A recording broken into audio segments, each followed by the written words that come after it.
Salam salam la famille Outsider, la famille, on se retrouve encore une fois en ce mercato pour parler aujourd'hui de Ousmane Dembélé et d'un autre côté de l'Olympique de Marseille. Franchement, en toute honnêteté, entre vous et moi, je suis déjà fatigué, je suis épuisé, j'ai hâte que les championnats commencent, j'ai hâte qu'on arrive à la date butoir où les clubs vont devoir inscrire définitivement tous les joueurs sur leur liste pour qu'on puisse passer à autre chose. On me parle de Dembélé au Paris Saint-Germain, d'après Fabrizio Romano, il y a une entente entre le joueur et le club. Sur un contrat de 5 ans, Ousmane va partir. En fait, la vérité, elle est là.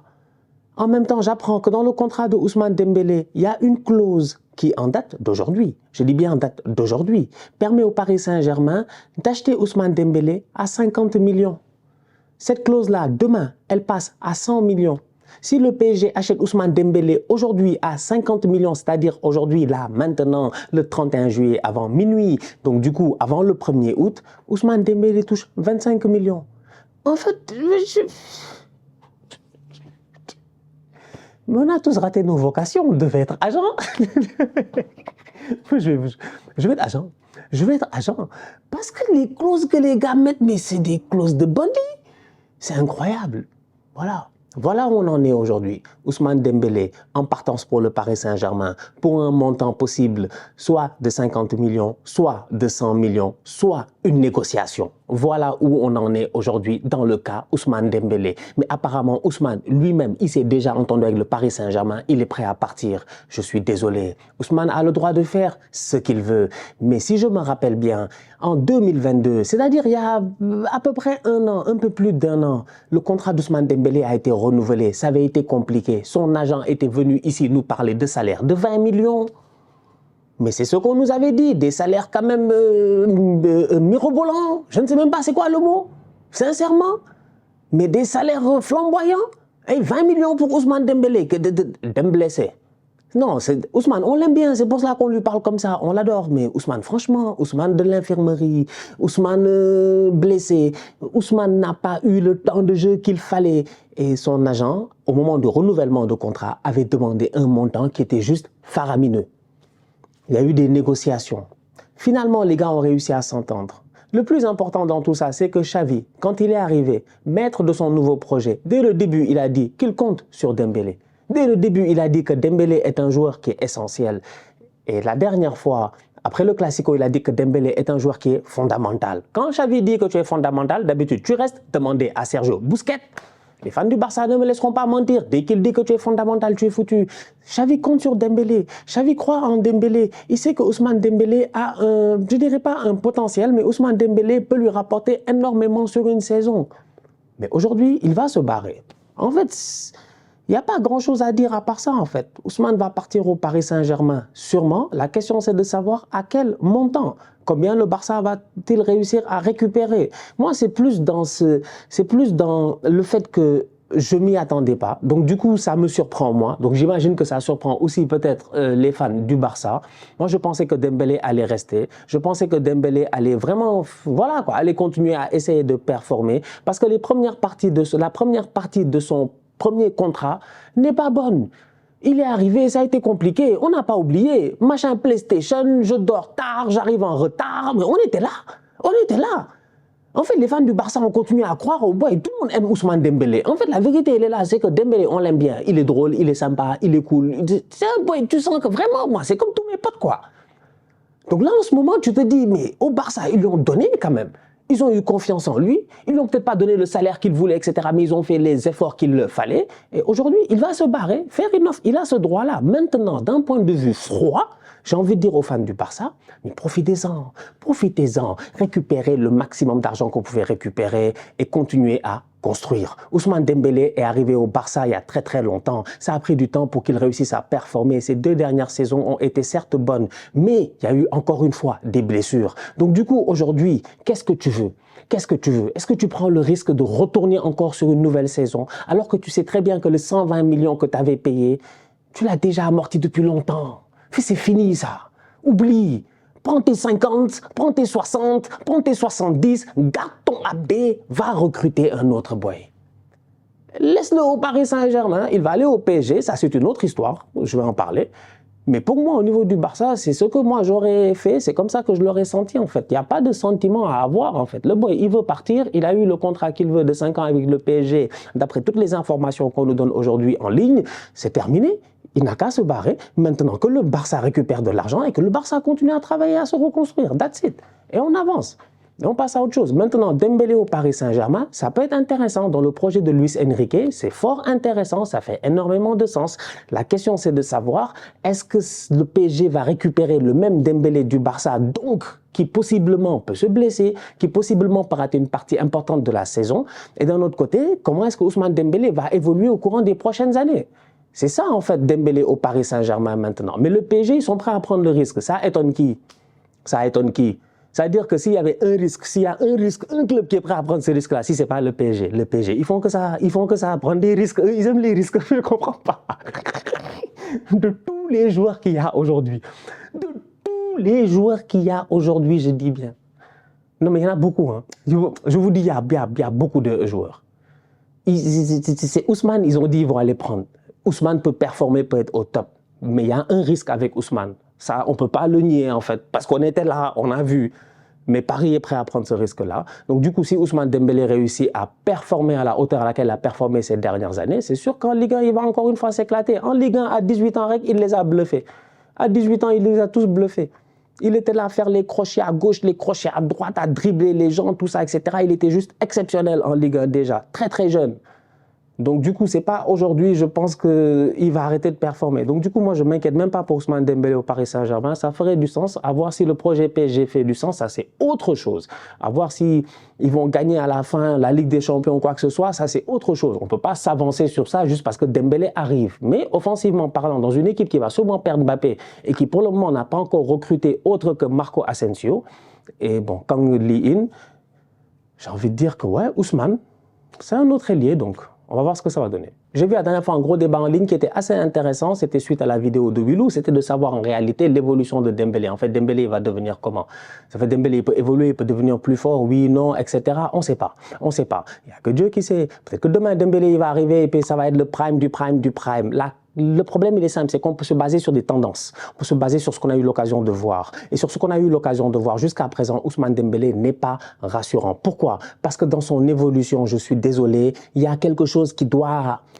Il a donné beaucoup de passes décisives, mais la finition, il doit faire mieux. La finition, il doit faire mieux. Pendant des années et des années, Ousmane a eu des moments de fulgurance extraordinaires. Des matchs où tu regardes, je pense à Tottenham, tout ça, où il vient, il fait des crochets, il laisse les gars, il sais pas. Sinon, c'est des petits ballons. Sinon, c'est des frappes méchantes. Il n'y a pas de problème. Il y a eu des moments de fulgurance de la part d'Ousmane Dembélé. Mais dans son évolution aujourd'hui en tant qu'ailier, sachant que son football est aussi un football basé sur de l'explosivité, c'est qu'il est rapide, en fait. Il est rapide. Ce qui lui permet de faire ces crochets-là comme ça, c'est parce qu'il va très très vite en fait. Il va très très vite, il te surprend, il a cette demi-seconde d'avance-là, mais à un moment donné, plus tu vas avancer dans l'âge, moins tu vas être vif, moins tu vas être rapide. Faut pas oublier que le football aussi, c'est un sport qui, bizarrement, en fait, les tranches d'âge sont en train de baisser, comme dans la société. Il y a beaucoup de précocité. Tu as des boys, des Gavi, des Pedri, voilà. Tu as des Barcola, je te dis, il y a des boys à gauche, il y a des boys à droite. Tu comprends pas. Des petits, tu les regardes et tu te dis, mais qu'est-ce qu'ils veulent eux en fait? Une autre génération te dirait que ce que eux ils font là aujourd'hui à 19 ans, eux ils le faisaient à 25 ans. C'est une réalité. Donc aujourd'hui, si tu es Ousmane Dembélé et que tu vas très très vite et que tout ton football a toujours été basé sur de la percussion, de la vitesse, et c'est comme ça qu'on t'a connu, à un moment donné, permets-moi de me dire que la logique voudrait que si la tendance se maintienne, tu tombes sur des défenseurs qui soient à un moment donné plus rapides que toi parce que toi, tu vas être dans ton déclin en termes de physique, de percussion, de vivacité. C'est aussi simple que ça. Sans compter les blessures que tu as eues très très jeune par rapport à ce style de jeu là aussi, peut-être. Il y a plein de choses à prendre en considération. C'est pour ça que je dis que le PSG, il n'y a que eux qui osent prendre le risque. Mais c'est un risque à 50 millions pour le PSG, voire 60 millions, voire 70 millions. Il y a un paradoxe que je ne comprends pas. Ils doivent recruter offensivement. Ils n'ont pas encore vendu Mbappé, donc j'imagine qu'ils vont vendre Mbappé parce que s'ils ne vendent pas Mbappé et qu'ils ont recruté ici Dembélé plus de 60 millions, je me pose des questions. Ils ont dit qu'ils n'ont pas d'argent. En tout cas, pardon, ils ont dit qu'ils ont besoin d'argent. Excusez-moi. Ils ont dit qu'ils ont besoin d'argent. Même pour la saison prochaine, même, ils ont besoin d'argent. Mbappé leur coûte cher. Donc là encore, il y a des questions à se poser. Mais ouais, pour moi, Ousmane Dembélé au Paris Saint-Germain, Si c'est juste en termes de football, de performance, le boy, il sait jouer au football. Donc, il n'y a pas de problème, quoi, en fait. C'est cool, c'est cool. Tu as envie de le voir jouer dans cette équipe-là, comme dans n'importe quelle équipe de football. Moi, j'apprécie énormément Ousmane Dembélé. Donc, je l'aime bien en tant que joueur de football, tu vois. Maintenant, est-ce que c'est le bon choix pour le Paris Saint-Germain à ce stade-ci du projet et tout? Ah, gars, vraiment, moi, j'ai envie de voir Dembélé et Neymar sur le terrain et pas à l'infirmerie. Donc, vraiment, il faut prier toute la saison que les deux ne se blessent pas. Ça pourrait être cool, hein. Dembélé, Neymar, mais c'est que... Faut qu'ils évitent l'infirmerie, quoi.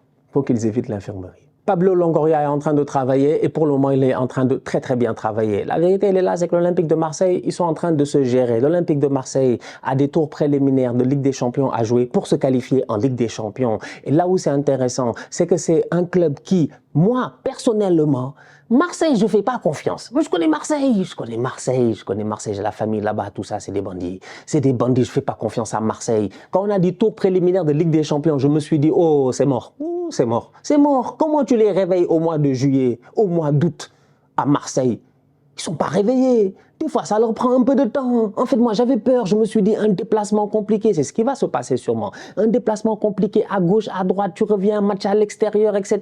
Tu t'en sors pas, hop, tu vas pas en Ligue des Champions et c'est décevant. Ce qu'il faut, c'est un coup de boost. C'est un coup électrique, en fait. Et c'est ce que Pablo Longoria a réussi à amener dans cette équipe de Marseille-là. Parce qu'aujourd'hui, le recrutement de l'OM, franchement, il est pertinent. Sincèrement, il est pertinent. Pierre-Emerick Aubameyang, gratuitement, c'était pertinent. Il n'y a absolument rien à dire. Maintenant, en termes de salaire, en termes de ce qu'il te coûte sur les 2 ou 3 ans de contrat, si je ne me trompe pas, c'est vrai que c'est beaucoup. Mais si Oba il est performant, ça devient rentable. Le problème serait que Oba, dans 3, 4, 5 mois, il soit sur le banc, il se fâche si ça ne marche pas ou il a une grosse blessure. Là, c'est compliqué. Qu'il aille à la Coupe d'Afrique et qu'il y ait un problème avec son équipe nationale et tout ça, etc., qu'il revienne, qu'il ne performe pas, là, c'est compliqué parce que là, tu es prêt avec un Aubameyang sous contrat qui ne joue pas. Mais si Oba, il joue et qu'il a envie de jouer, en sachant qu'apparemment il avait des offres d'Arabie Saoudite et j'en suis convaincu, quand même Aubameyang peut aller en Arabie Saoudite aujourd'hui, tu as vu, tout le monde est parti. Oba aurait pu partir toucher son argent, mais tu sens qu'il voulait rester jouer encore au haut niveau, jouer la Ligue des Champions. Aubameyang à Marseille, ça fait du sens. L'OM a un 9, bravo. Bravo. Et Longoria est en train de travailler parce que ces temps-ci, ça ramène des gros profils. Kondogbia, c'est un excellent joueur de football. Mais c'est un excellent joueur de football. Le Cholismo, je dis bien, coule dans ses veines. Il va arriver à l'OM. Tu penses réellement qu'après avoir joué sous Cholo Simeone, il y a quelque chose qui peut le stresser au Vélodrome? Il faut du caractère pour jouer au Vélodrome. Et Geoffrey Kondogbia, je suis convaincu qu'il a ce caractère-là. Aujourd'hui, il va être capable d'amener beaucoup au milieu de terrain, énormément au milieu de terrain. J'en suis. Déjà, Marseille, l'année passée, c'était physique avec les Mbemba et tout. Tu ramènes aujourd'hui Kondogbia. Non seulement tu as de la physique, mais en plus de ça, tu as d'autres options. C'est un boy, il frappe de loin. Il sait frapper, il a une grosse force de frappe en fait. Tu vois, défensivement, il va faire le travail, mais offensivement, il est aussi capable de porter le ballon. Geoffrey Kondogbia est un boy quand même qui a de la technique. Donc aujourd'hui, moi je dis, l'OM n'est pas allé chercher des profils à gauche et à droite qui sont allés faire de très très bons deals. Ismaïla Sarr, ça c'est un très bon deal. Ismaïla Sarr, à mon humble avis, il avait besoin d'être relancé. Moi, notre ISO national, nous les Sénégalais, on connaît bien Ismaïla Sarr. Ismaïla Sarr avait besoin d'être relancé. À Watford, à un moment donné, c'était sympa quand il était en première ligue et qu'il marquait face à Liverpool. Mais à un moment donné, tu avais besoin d'un Ismaïla Sarr qui réussisse à retrouver le haut niveau. Je pense qu'il avait peut-être besoin aussi de cette visibilité-là. En Angleterre, il avait un tout petit peu perdu ces dernières années, même si à Watford, c'était un des boys les plus dangereux, offensivement parlant. Aujourd'hui, il retrouve l'OM à un âge mature. Ça aussi, c'est important. Ismaïla Sarr, il y a quelques années, à l'OM, peut-être j'aurais dit, ah, j'ai peur, il va se noyer. Mais Isola, maintenant, tout de suite, non, c'est un guerrier. Il sait ce qu'il fait, il n'est pas fou, il a décidé d'aller à l'OM, il sait que c'est pas facile. Je suis convaincu qu'il va s'imposer dans cette équipe-là. C'est un joueur percutant, il est dangereux, droite-gauche. Moi, je l'adore, nous, on l'aime bien. C'est notre boy. Sincèrement, on est très dur avec Ismaïla Sarr en équipe nationale, mais nous tous, on sait que on n'en a pas eu des Ismaïla Sarr beaucoup on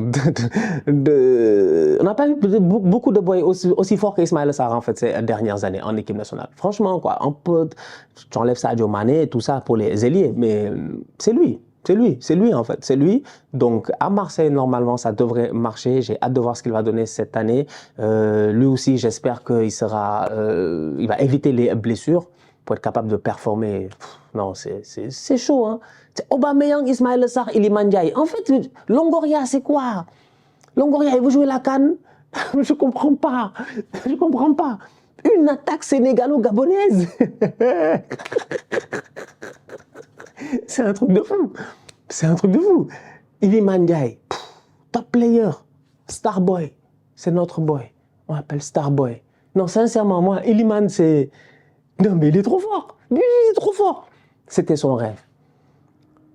À premier abord, quand on m'a dit, ouais, Iliman à Marseille, j'ai lu ça, j'ai dit, mon gars, tu as la chance d'aller en première ligue, dans une équipe qui peut-être ne va jouer le maintien, mais possiblement une équipe qui va jouer chaque week-end des matchs très intéressants, Sheffield United, avec l'équipe avec laquelle l'année passée il est monté, cette année il est monté en première division. Moi je voyais bien Iliman Ndiaye jouer contre Arsenal, contre Liverpool, contre Tottenham, contre Chelsea, contre City, contre United, bref, contre Brighton, faire les gros matchs, tu vois. La première ligue, c'est ça aussi qui est cool, c'est que tu peux être dans un petit club, tu galères en bas, mais tu fais chaque week-end des gros matchs et tout, il y a des boys, ils tombent en fantasy, les gars sont contents, etc. Et boum, tu vois, je me disais, on ne sait jamais. Mais Iliman, au fond de lui, en fait, son cœur, c'est Marseille. Donc en fait, nous, tout ce qu'on avait pensé, machin, tout ça, on est là en train de prédire le destin des gens. On n'est personne, franchement, on n'est personne. Moi, dans ma tête, je ne pensais pas qu'Iliman, il allait partir à l'OM. Donc la rumeur monte et je me dis, mais... Surtout quand tu vois le community manager de Sheffield sur les réseaux sociaux, c'est incroyable. Une personne qui t'a l'impression dans tout le club, il n'y a que Iliman. Ça fait 1 an, il publie que Iliman. Tous les jours, c'est Iliman. C'est incroyable. Iliman demande. C'est fini là. Il se barre. À Marseille. Incroyable. Un choix compliqué. J'ai envie de dire. Pourquoi compliqué? Parce que au fond de moi, je me dis, tu retournes là où tu as toujours rêvé de jouer. Je veux juste pas de déception. Donc, on va tous prier pour lui. C'est tout. Son rêve a toujours été l'OM. L'OM, l'OM. Il a toujours rêvé de l'OM. Il a juste voulu jouer avec l'OM. Tu vois les vidéos du petit à 11 ans. D'ailleurs, shout out à sa famille. Je pense que c'est son papa, si je ne me trompe pas. Si je me trompe, corrigez-moi. Mais qui a filmé. Mais c'est ça, c'est comme ça. Il a tout filmé. Le daron, il a tout filmé. Le daron, il savait que le petit allait percer. Il savait déjà. Le petit est né, le daron, il a vu le petit. Il savait que le petit allait percer. Il a eu une vision, c'est incroyable. Il a tout filmé.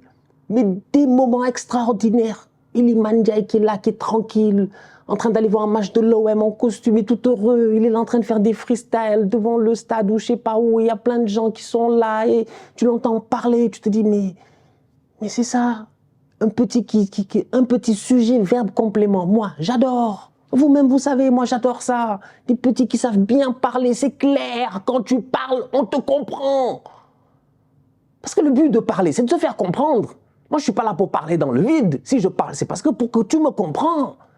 Iliman, dès 11 ans, tu l'entends, tu dis non, le boy là, en fait, moi, si j'avais vu ces vidéos-là il y a quelques années, je vous aurais dit que le boy allait percer. C'était évident. Non, il y a tout ce qu'il faut. En fait, le petit à l'OM, moi, là, il est arrivé, il y a l'amour à l'OM, en fait. C'est ça qu'il faut à Marseille. C'est que les supporters de Marseille vont te donner cet amour-là. Lui, il avait déjà cet amour-là en lui parce que c'est un supporter de Marseille. En fait, Iliman, c'est comme les boys en tribune. Il y a un boy en tribune qui, un jour, a percé et il est devenu joueur de l'OM. C'est ça, Iliman. En fait, Iliman, c'est nous tous. Iliman, c'est nous. C'est incroyable. Nous, on est là, mon frère. On est là, derrière toi, à 200%, mon petit Iliman. Et voilà, on te souhaite tout le meilleur à Marseille. En tout cas, le mercato de l'OM, il est pertinent. Renan l'a dit, tu gères un petit gars tranquille, pertinent, beaucoup d'expérience, tonton. Hein, lui aussi, il connaît bien le cholismo, il va être sur le côté à balancer des bons centres. Pour moi, Marseille a très bien travaillé durant ce mercato. Attends pour les barrages de Ligue des Champions. Il faut juste croiser les doigts qu'ils soient capables de se qualifier et de faire... voilà, une campagne quand même raisonnable. Parce que ces dernières années, ça a été compliqué. Là, tu as un très bon coach aussi qui est arrivé. Donc, il va y avoir une nouvelle philosophie de jeu. J'ai hâte de voir, franchement, Marseille en début de saison. Pour moi, il n'y a pas de raison de paniquer. L'année passée, ils se sont un tout petit peu essoufflés. Parce qu'à un moment donné, on se disait quand même, bon, peut-être que l'OM, tout ça, Lens, ils se sont essoufflés. Mais cette année, je pense qu'il y aura le coffre. Donc, à suivre. La famille, on se capte très bientôt pour un nouveau débrief. D'ici là, on continue à liker, on continue à partager, on s'abonne, on est ensemble, on reste en santé, c'est le plus important. Tous outsiders.